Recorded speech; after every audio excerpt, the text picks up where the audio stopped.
台中公费的流感预防车今仔日开始做，市政府采买80万1000剂，市民会当透过台中通等等的系统预约注射。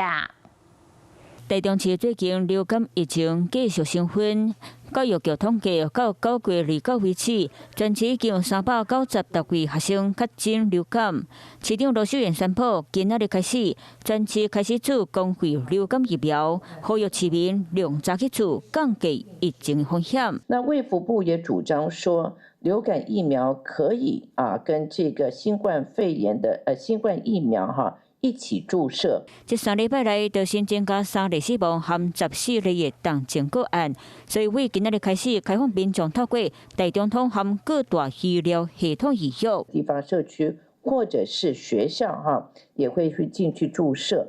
另外，市府嘛要求学校加强环境的摒扫和消毒，来防范学生受会感染。Hello， 我是张新文。想要抢先掌握最及时的新闻资讯吗？赶快订阅、按赞、开启小铃铛，锁定华视新闻 YouTube 频道。